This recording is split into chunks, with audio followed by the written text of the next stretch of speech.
কোরআনের পাখি শহীদ আল্লামা দেলাওয়ার হোসাইন সাইদি রহমতুল্লাহ আলাইহি এই ময়দানে তিনি 24 বছর এসেছিলেন একাধারে। আমি ছেলের এই 3 বছরে মাত্র একদিন তার সাথে ছিলাম। তার কাছে বহু অফার এসেছিল, আমার এভাবে ভালোভাবে চেনি না, ওনার মানে অনেক কিছুই তো দুর্বল হয়ে গেছে। আমি যখন কাছে গিয়ে বলতাম, হুজুর আমারে চেনেন, আমি হামজা। ওই যে বাশার আলামিন হামজা, তার মানে ওনার ছেলে শামীম সাইদি, মাসুদ সাইদি ভাই কয়েকজনের নাম বলতো, যে এখন বাইরে এরা কথা বলছে, বাশার ভাই, আলামিন ভাই, হামজা ভাই। ও হামজা ওই দিন আমাকে 10 মিনিট কথা বলেছিলেন। তিনি কয়েকটা কথা বলেছিলেন ওই দিন, আমার এখন মনে পড়ছে। ওনাকে অফার দেওয়া হয়েছিল, শুধু আপনি এই যে আকীদা খারাপ যাদের বলেন, এই দলটা শুধু ছেড়ে দেন, আপনি নিজে একটা দল করেন, নিজে একটা দল করে আপনি নিজেই সভাপতি হয়ে যান।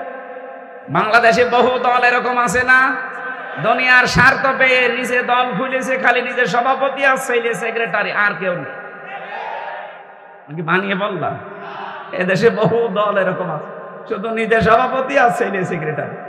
বাংলাদেশের একটা লোক নেই।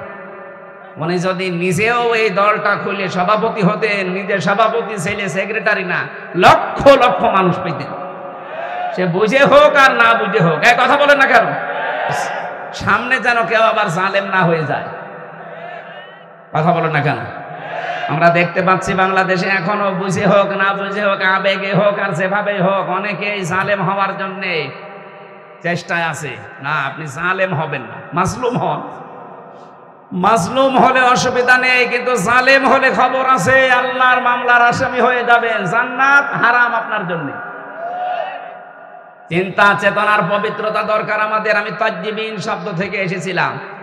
আজ যাদের সবচাইতে বড় পবিত্র তাদের বিশ্বাস আকীদার, তাদের উপরে আপনি এই শব্দটাকে পুরা উল্টিয়ে বলছেন আপনার আকীদা খারাপ। এটা একটা জুলুম তাদের উপরে। এই কথা বললেন না কেন? তাদের আকীদা যদি খারাপ হবে, যে মানুষগুলোকে আপনি বিদায় করলেন, এদের প্রত্যেকের কাছে এই অফার ছিল যে আপনি শুধু দলটা ছেড়ে দেন, তাহলে আপনার ফাঁসির রশি গলায় থাকবে না, ফুলের রশি আসবে। ওরা বলেছিল না, যে আকীদায় আছি, ইয়াকুলুনা তাজ্জিবিনা সালামুন আলাইকুম উদখুলুল জান্নাহ, এটা আমরা দেখতে পাচ্ছি, সুতরাং না, জীবনেও পাল্টাবো না। এই কারণে তাদের ফুলের মালা থেকে ফাঁসির মালা পর্যন্ত চলে এসেছে, নিজের আকীদা বিশ্বাস তারা পাল্টায়নি। আর আপনি জীবনে কোনোদিন ফাঁসির রশি দেখানোনি, ফতোয়া দিয়ে যাচ্ছেন আপনার আকীদা খারাপ। আকীদা খারাপ হলে তারা এখনো বেশি থাকতো আমাদের মাঝে। এই কথা বলেন না কেন? রাজার হালে থাকতো। কিন্তু আকীদা খারাপ এই জিকির করে করে এদের ওপর আপনি জুলুম করছেন, আপনি থামবেন। আমি জানি আপনার পরিবর্তন হবে না, কারণ আপনার অন্তরে মোহর মারা। যারা নির্দোষ মানুষের উপরে কোনো দোষ চাপিয়ে দেয়, ভালোভাবে শুনবেন, যারা নির্দোষ মানুষের উপরে কোনো দোষ চাপিয়ে দেয়, সে যেন নিজে প্রকাশ্য পাপের বোঝা বহন করে ঘুরে বেড়ায়। সুতরাং বাংলাদেশে বহু আলেম ওলামা, বহু আল্লামা, এরকম বাংলা শিক্ষিত মানুষের প্রতি, এই যে সোহেল ভাই জীবনে মাদ্রাসায় পড়েছে, এরকম একটা বাংলা শিক্ষিত মানুষদের আকীদার উপরে আপনি আন্দাজে মিথ্যা তহমত দিয়ে দিলেন যে ওর আকীদা ভালো না। সূরা নিসা 112 নম্বর আয়াত অনুযায়ী আপনি পাপের বোঝা কিয়ামতে বহন করে নিয়ে বেড়াবেন। হ্যাঁ, দুনিয়াতে আল্লাহ শাস্তি আপনাকে দেবে, ওই ব্যবস্থা এখন আল্লাহ করছে না। তাই ইমাম আহমদ ইবনে হাম্বলের জামানায় আমরা দেখেছিলাম, কিতাবে পড়েছি, 2 মহিলা, একজন মারা যাওয়ার পরে আরেকজন এসে লাশ ধোয়াতে গিয়ে এই হাত আটকিয়ে গেছে তার রানের উপরে। কয়েক ঘন্টা পর্যন্ত আর নড়াচড়া নেই, হাত তুলতে পারেনি। এলাকার যিনি ইমাম তাকে বলছে কি করা যায়। অনেক গ্রাম্য মানুষ ফতোয়া দিয়েছে, এক কাজ করেন, জীবিত মানুষের হাত তো কাটা যাবে না, মেয়ে লোক যেটা মরে গেছে ওনার ওই জায়গায় চামড়া কেটে ফেলে।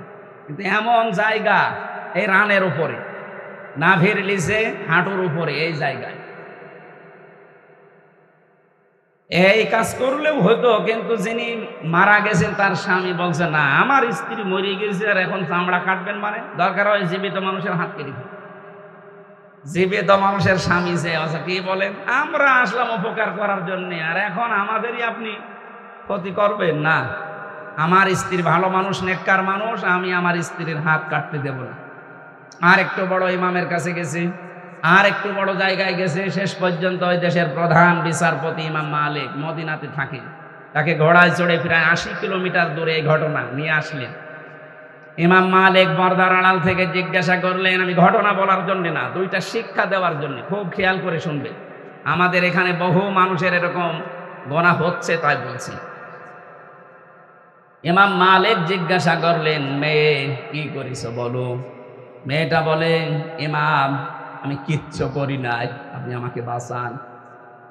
ইমাম বলে, হ্যাঁ আমি বাঁচাতে পারি, যা যা হয়েছে তাই তাই তোমাকে সত্যি বলা লাগবে। বলে, হ্যাঁ আমি সব বলবো, বলো। আমি আসলাম বাড়ি থেকে, মেয়েটাকে চাদর দিয়ে চারদিকে ঘিরে নেওয়া আছে, তার প্রসাব পায়খানা পরিষ্কার করিয়ে আমি শুধু রানের উপরে হাত দেওয়ার সময় একটা মন্তব্য করেছিলাম। মন্তব্যটায় মারা যাওয়ার কিছুদিন আগে একটা পুরুষের সাথে বাড়িতে ঢুকতে দেখেছিলাম আমি, কিন্তু পুরুষটা কে এটা আমি ধারণায় আমার আসে নাই, চিন্তায় আসে নাই। পরবর্তীতে এই যে হাত লেগে যাওয়ার পর যখন সব দিকে হইচই পড়ে গেছে, তখন তার ছেলে আর স্বামীকে জিজ্ঞাসা করা হয়েছে যে এই কাজটা আমি করে ফেলেছি। আমি কিন্তু একটা ধারণা করেছিলাম এই মহিলার উপরে। কিছুদিন আগে, খুব বেশি হলো আজকে থেকে 7 দিন আগে, একটা পুরুষের সাথে তাকে আমি বাড়িতে প্রবেশ করতে দেখেছি।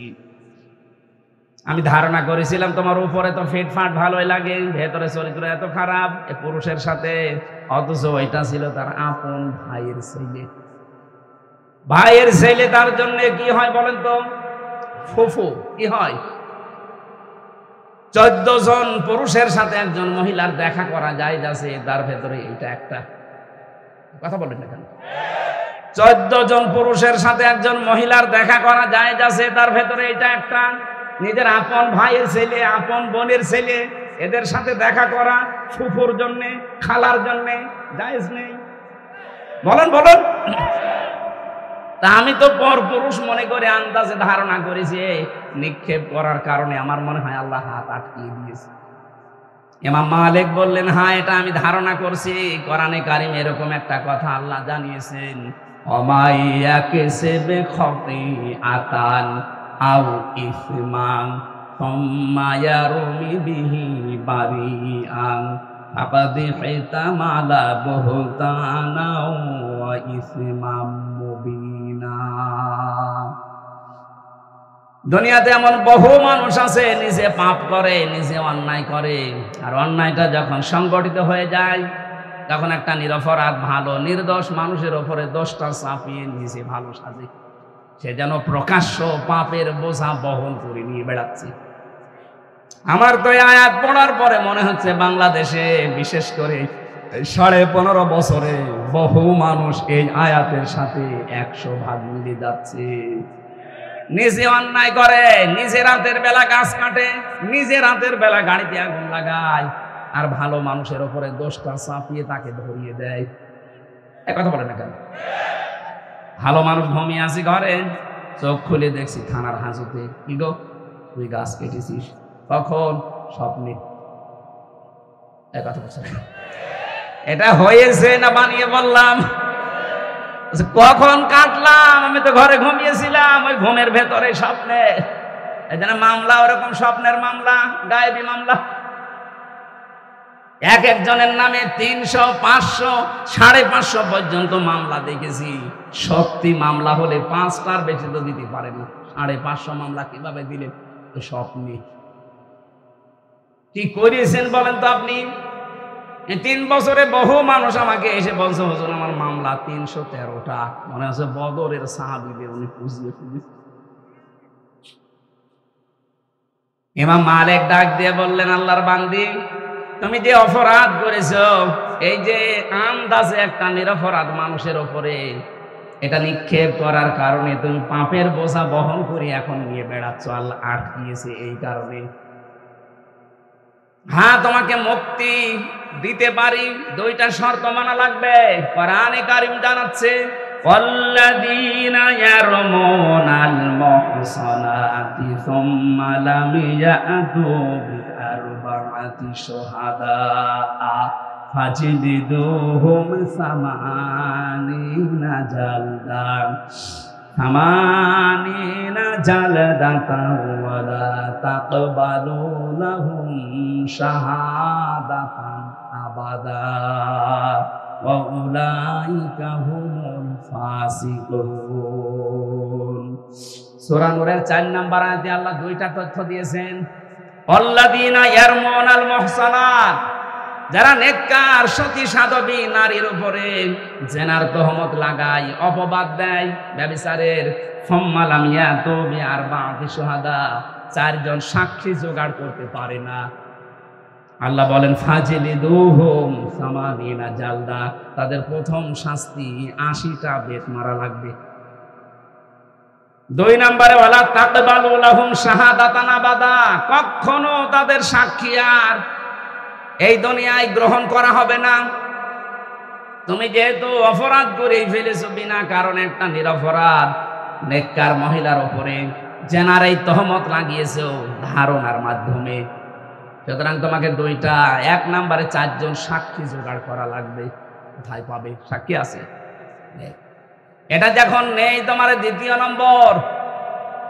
1ম নম্বর সাক্ষী যখন নেই, তাহলে এই শাস্তি পাওয়া লাগবে। আর দুনিয়ায় যতদিন বেঁচে আছো কোনোদিন তোমার সাক্ষী গ্রহণ করা হবে না। বাংলাদেশে আয়াতটা যদি সংসদে কায়েম থাকতো, আল্লাহর কসম এদেশের বহু মিথ্যা মামলা এমনি মিটে দিত, কারণ সাক্ষী জোগাড় করতে পারতেন না। 2 নম্বরে যারা সাক্ষী ঠিক পর্যন্ত দিতে পারবে না, এই মানুষগুলোর কোনোদিন তাদের পক্ষে আর সাক্ষী দেওয়া বৈধ নেই, জায়েজ নেই, তাদের সাক্ষী আর গ্রহণ করা হতো না। আমার মামলার যারা আয়ু ছিল বলেন তো, এই কয়েকদিন আগে আমার মামলা সব খারিজ হয়ে গেছে, আদালত কর্তৃক প্রমাণিত যে আমি নির্দোষ, আমার কোনো দোষ নেই। তাহলে বিনা কারণে মামলার আয়ু থেকে যারা পালিয়েছে 2 বোন মিলে, ওনাদের পর্যন্ত এই মামলা শুনলাম একেবারেই পর্যন্ত টপ টু বটম। যারা জড়িত এই মিথ্যা মামলা দিয়ে আমাকে 3টা বছর নষ্ট করে দিলেন জীবন থেকে। কথা বলে না কেন? শুধু আমাকেই তো শেষ করেননি, আমার পরিবারটা, আমার 2টা মেয়ে, স্ত্রী, মা, বাবা, আরো আমার হিতাকাঙ্ক্ষী যারা, এই মানুষগুলোকেও কষ্ট দিয়েছেন। এদেশে কোরআনের জন্য আমাকে যারাই ভালোবাসতো সবাই কষ্ট পেয়েছে 3 বছর। তাহলে এই কাজটা যারা করলেন, আপনি তো সাক্ষী একটা জোগাড় করতে পারেননি। যাদের নাম দিয়েছিলেন সাক্ষীতে, আগস্টের 5 তারিখের পরে তারা বলছে ওগুলো সাক্ষী না, আমরা দেব না, আমরা মানি না।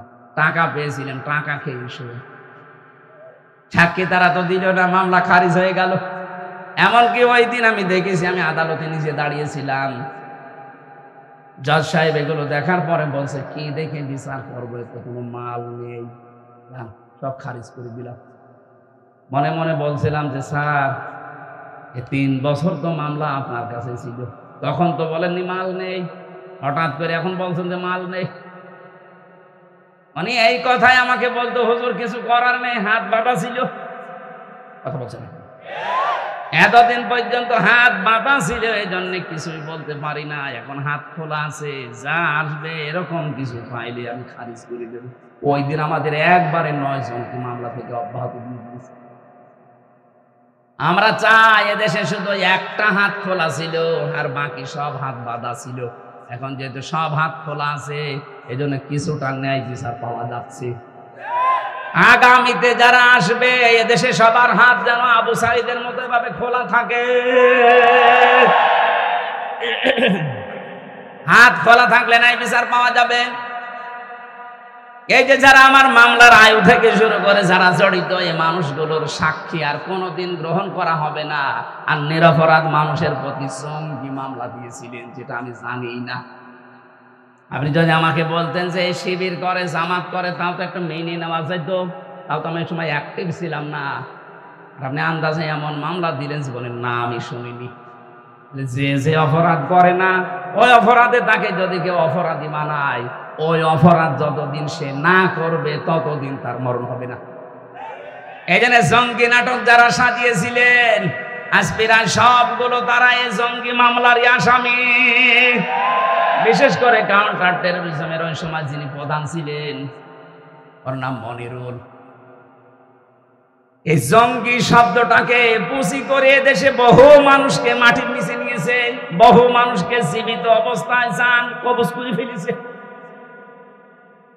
এটা যারা সাজিয়েছিলেন আজ দেখেন তারা এই মামলার আসামি। কোরআনের কথা যে কত বাস্তব, যে অপরাধ যে করে নাই তার উপরে যদি বিনা কারণে ওই দোষ কেউ চাপিয়ে দেয়, ওই দোষে আল্লাহ তাকে আগে দোষী করায়।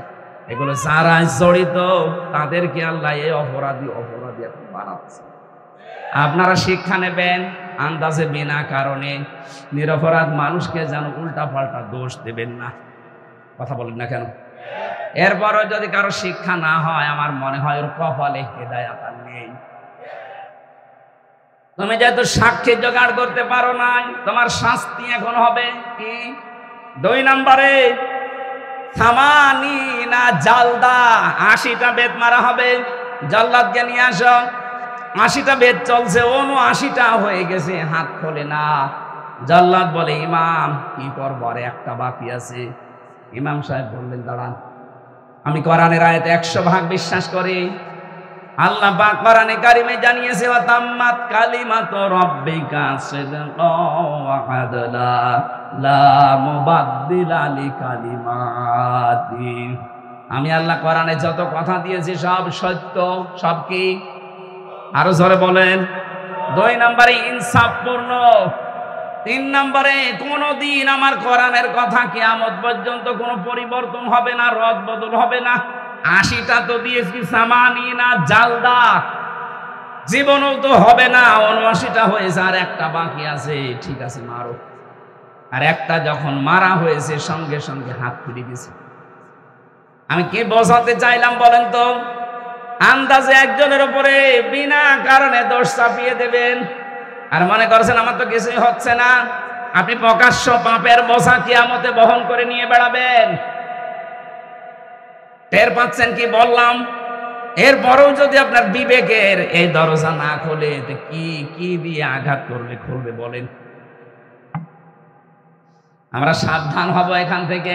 যেহেতু নসিহতমূলক কথা বলছি, এটা তো রাজনৈতিক মঞ্চ না। যারা ভুল করেছিলেন তাদের আমি পথ বললাম যে এইভাবে তাওবা করে ফিরে আসেন। আল্লাহ এরপরও যদি কাউকে পথ না দেখায়, এ দোষ কার? আল্লাহর দোষ। কোরআনে কারীম জানিয়েছে, ইয়া আইয়ুহাল্লাযীনা আমানু ইজতানিবু কাসীরাম মিনাজ যন্নি ইন্না বা'দাজ যন্নি ইসমুন ওয়া লা তাজাসসাসু ওয়া লা ইয়াগতাব বা'দুকুম বা'দা আইয়ুহিব্বু আহাদুকুম আইয়াকুলা লাহমা আখিহি মাইতান ফাকারিহতুমুহু ইলা আখিরি আয়াত। হে পৃথিবীর মানুষেরা, যারা ঈমানের দাবি করো তাদেরকে বলছি, আন্দাজে ধারণা করা থেকে বিরত থাকবা। আর এইটা করে করে আমাদের জীবনটাই 15.5 বছরে বিষিয়ে তুলেছিল। আন্দাজে ধারণা করা, এ ধারণা করা যে গুনার কাজ। তোমরা একে অন্যের পেছনে লেগে থাকবা না, এর কথা ওর কাছে লাগাবা না। এই যে দোষ চর্চা করা, মানুষের পেছনে লেগে থাকা, ফেসবুকে দেখতে পাচ্ছি এটা নিয়ে যুদ্ধ চলছে। এটা বন্ধ হওয়া দরকার। আপনি এমন এমন মানুষের পেছনে আন্দাজে দোষ চর্চা করেন, লেগে থাকেন, জানেন ওই লোকটার ভেতরের অবস্থা জানেন। আন্দাজে একটা মিথ্যা যে ছড়িয়ে দিলেন, আপনার কারণে ওর সম্মান নষ্ট হয়। কথা বলেন না কেন? এটা ফেসবুকে আজ দেখতে পাওয়া যাচ্ছে না? আন্দাজে একজন মানুষের পেছনে এমন লাগা লাগে মনে হয় ও সব জানে, অথচ পেটে বোম মারবে, এমন কিছু বলতে পারবে না।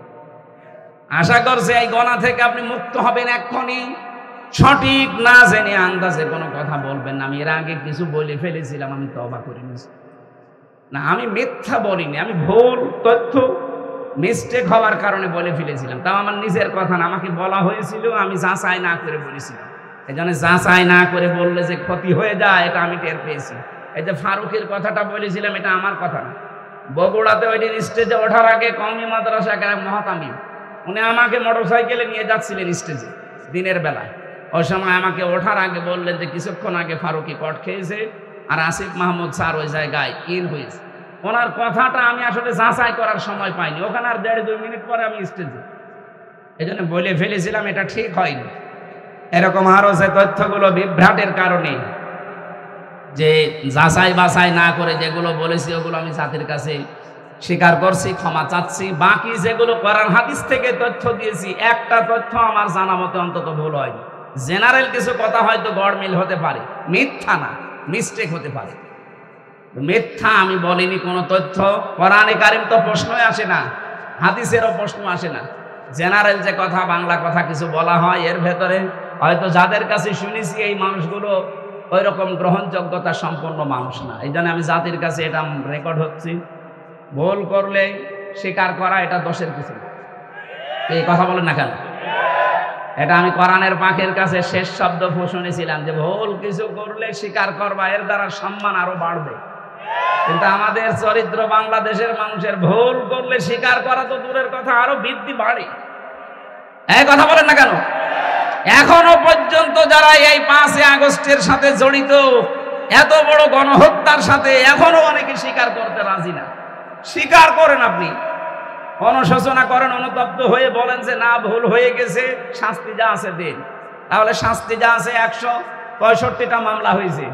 আমার 2 মামলায় যদি 3 বছর হয়, 165টা মামলা তোমার তো মিথ্যা ছিল, আর আপনার জেনুইন মামলা। কথা বলেন না কেন? ডক্টর ইউনূস কয়েকদিন আগে ঘোষণা দেয়নি যে শুধু 5 আগস্টের বিচার না, 2006 থেকে 28 অক্টোবর থেকে শুরু করে 24-এর 5 আগস্ট পর্যন্ত যা হয়েছে সব বিচার আমরা করব। আর আমরা মামলা আমরা দেখতে পাচ্ছি এইভাবে মামলা হয়েছে। সুতরাং 165টা মামলার যদি 1.5 বছর করেও শাস্তি হয়, কতদিন হতে পারে আপনি? আমার মনে হয় আপনি কব্বরে চলে যাবেন, এরপরে আবার জীবিত হবেন, এরপর আবার কব্বরে যাবেন। আমি মকিম গাজীকে পেয়েছিলাম জেলখানায়, বললাম ভাই কয় বছর আপনার জেল? বলছে 160 বছর। 160 বছর ওর জেল, ওর হায়াত আছে অতদিন, ও কব্বরে চলে যাবে না? আবার জীবিত হবে, আবার চলে যাবে, তারপরও শোধ হবে কিনা আল্লাহ জানে। তা আপনি যা করেছেন, যদি সত্যি অনুশোচনা আসে আপনার ভেতরে, আমি যেমন ভুল করেছিলাম আমি স্বীকার করলাম, আপনি ভুল করেছেন, বলেন যে হ্যাঁ এই যে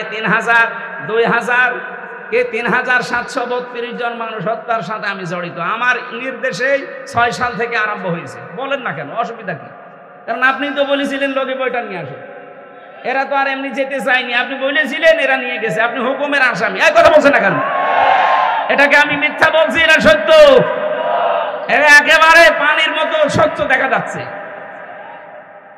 এক হিন্দু ড্রাইভারকে পেয়েছিলাম ওই 7 সালে, 6 সালের ঘটনার পরে। এখান থেকে যাচ্ছিলাম সিরাজগঞ্জ গোল চত্বর থেকে, মাহফিল ছিল আমার এই যে রায়গঞ্জ না রায়পুর আছে, এখানে ছিল। ওনারা মোটর সাইকেলে দিয়ে গেল এই মোড়ে, তখন বাসে আসতাম, তখন কেবল দাখিল পরীক্ষা দিয়ে আলেমে পড়ি, এই সময় ওই ছোটখাটো মিলাদ পড়তাম। আমারে নিয়ে বাসে তুলে দিল। বাসের গাড়ির ড্রাইভার এই যে নাটোর রোডে, এই বনপাড়ার এই রোডে যাওয়ার সময় রাস্তার মাঝে একটা কুকুর মরিয়ে পড়ে আছে, কুকুরের উপর দিয়ে না দিয়ে বাম দিয়ে গাড়ি ঝাঁকি দিয়ে ড্রাইভারকে বললাম আপনি এমন করলেন, এক্ষুনি তো উল্টিয়েছে। আমার বলছে দেখছেন একটা কুকুর মরিয়ে পড়ে আছে, আমি আবার ডবল করে চাকা দেবো, আমার বিবেক নেই। আমি বললাম আরে ভাই তো মরা কুকুর, একে মেরে ফেললে কি আর না মারলে কি? ড্রাইভার আমার দিকে ঘুরে বলছে হুজুর আপনি কি আসলে হুজুর নাকি বেশ ধরেছে? আপনি কেমন হুজুর? দেখছেন যে একটা মরা কুকুর পড়ে আছে, আমি ডবল করে গাড়ির চাকা চালাবো, আমার বিবেক নেই? হ্যাঁ। আপনার নাম কি? সুব্রত। আপনার নাম শুনে বুঝলাম ওর ইমান নেই, কিন্তু বিবেক আছে। কথা বলছে না কেন? ওর গায়ে থাবা দিয়ে বলেছিলাম যে ভাই আপনার ইমান নেই কিন্তু আপনার বিবেক আছে, মরা জিনিস আপনি আর ডবল করে মারলেন না। অথচ গত বছরে, এটা 7 সাল, গত বছরে 6 সালের অক্টোবরের 28 তারিখে আমার জসিম ভাইকে ওরা মেরে ফেলার পরে লাশের উপরে ড্যান্স দিয়েছে। এদেরকে মানুষ বলা যায়? এখনো পর্যন্ত যারা বলছেন না কি হয়েছে কি হয়েছে, আপনার উপরে তো হয়নি। ওই জসিম যদি আপনার বাবা হয়তো আপনি টের পেতেন। কথা বলেন না কেন?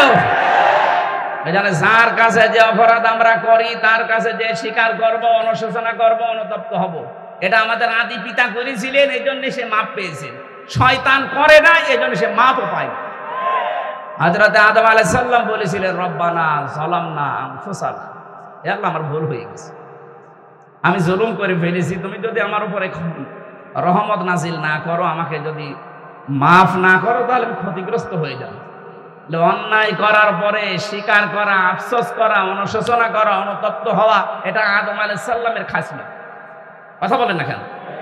আর অন্যায় করার পরে স্বীকার না করে আর্গুমেন্ট পেশ করা শয়তানের খাসলত।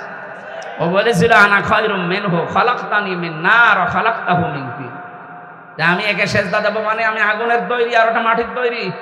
আমার ভেতরে পাওয়ার আছে, শক্তি আছে, আমি সব জ্বালিয়ে দিতে পারি। আর ও তো মাটি উপরে থাকে, তো ক্ষমতাই নেই। শয়তান অহংকার করেছিল ক্ষমতার, পাওয়ারে। কিসে? বলেন বলেন।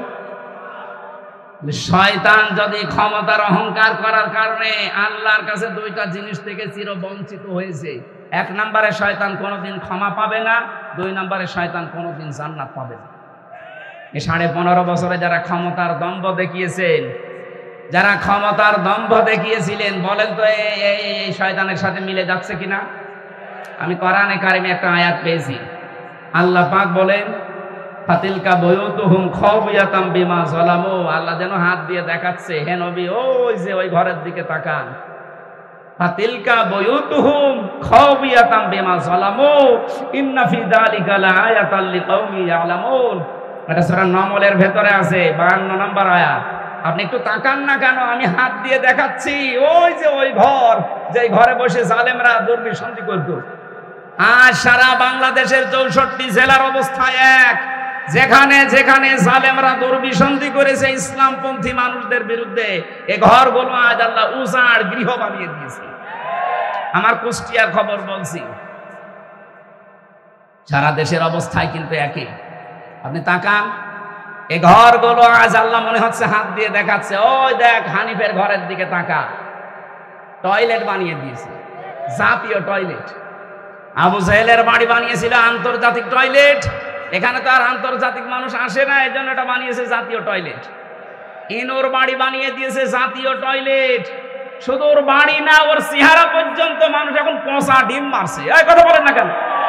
এর চাইতে আল্লাহ কি দেখাবে আর বলেন তো? এটা তো কুষ্টিয়ার খবর বললাম, বাকি জেলাতে এর চাইতেও খারাপ অবস্থা, বিশেষ করে ঢাকা। এত জাঁকজমকপূর্ণ ছিল, কালকেই দেখলাম পেপারে, এত জাঁকজমকপূর্ণ ছিল যে জায়গাটা শুধু যেতে পারলে অনেকে চুমা খেত। সেই জায়গাটা এখন উজাড় গৃহ হয়ে গেছে। এই 3 মাসের ভেতরে সেই জায়গা মনে হচ্ছে শয়তান বাস করে। আপনি যেতে দেন এভাবে, আর কিছুদিন ওই জায়গাটা আমার মনে হয় আবু জেহেলের বাড়ির মতো আন্তর্জাতিক টয়লেট হয়ে যেতে পারে। কাবা শরীফ যখন তাওয়াফ করছিলাম 16 সালে, হঠাৎ আমি উপরে আসলাম, দেখে আমার পেটে ব্যথা করছে। এক পুলিশকে ডাক দিয়ে বললাম, ভাই আমি তো এতক্ষণ ভালোই ছিলাম, আমার নিজের ভাষা না, ওর ভাষা দিয়ে, এখন আমার পেটে ব্যথা করছে, কারণ কি? পুলিশ আমারে বলছে, ইয়া হাজিউল হুজ্জাত আইনা বিলাদুকা। ও হাজি, দেশ কোথায়? যেহেতু মেন বাংলাদেশ, বাংলাদেশ থেকে এসেছি। আমার বলছে, আপনি জানেন না এটা কোন জায়গা? না তো। আবু জাহেলের বাড়ি। আপনি এখনো পায়খানা না করে দাঁড়িয়ে আছেন, তাড়াতাড়ি